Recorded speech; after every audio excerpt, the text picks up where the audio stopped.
As we all know, Portland is under siege by federal agents that have been kidnapping people from off the streets into unmarked vans.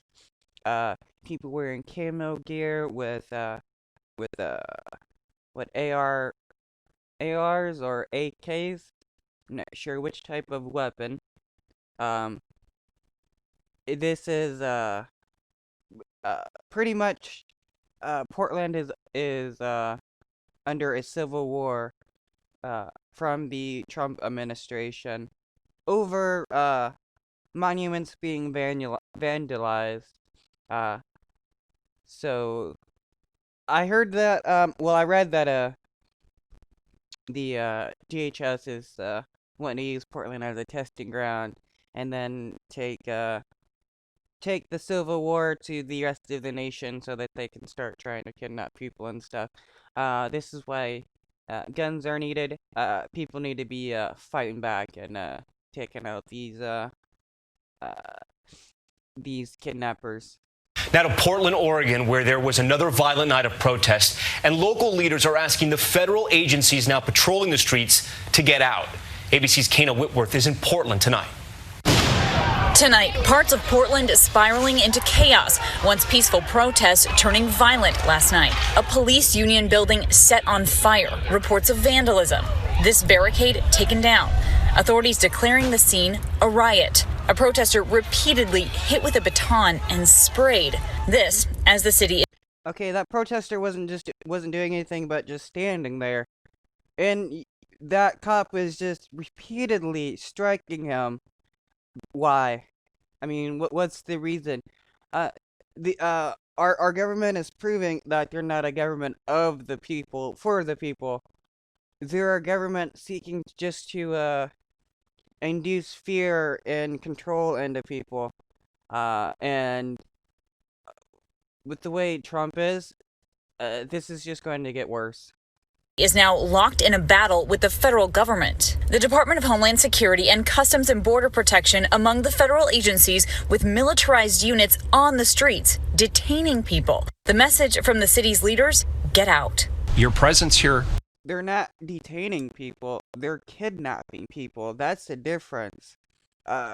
Because these federal agents don't have the right to do this. If the city leaders are saying leave and the federal agents don't, then they're breaking the law and kidnapping these people. Don't try to don't try to nice it up with just by saying detain like they're doing something illegal. Isn't wanted, it's not needed, and the people who are engaging in those activities aren't even willing to identify who they are, and they don't wear insignia on their uniforms. The state's attorney general now suing a list of those agencies for overstepping their powers, claiming they're seizing citizens without probable cause in a violation of their civil rights. One of these unmarked vehicles pulls up to the crosswalk we're all standing at, and 4 or 5 men in camo jump out and just start rushing at all of us. It was absolutely terrifying. The federal agents sent in after. We are truly living under a fascist government. This is what a fascist government does when people are seeking some kind of systematic change. This happened during the Obama administration as well, so don't just think that it's just Republicans that are for this, but also Democrats.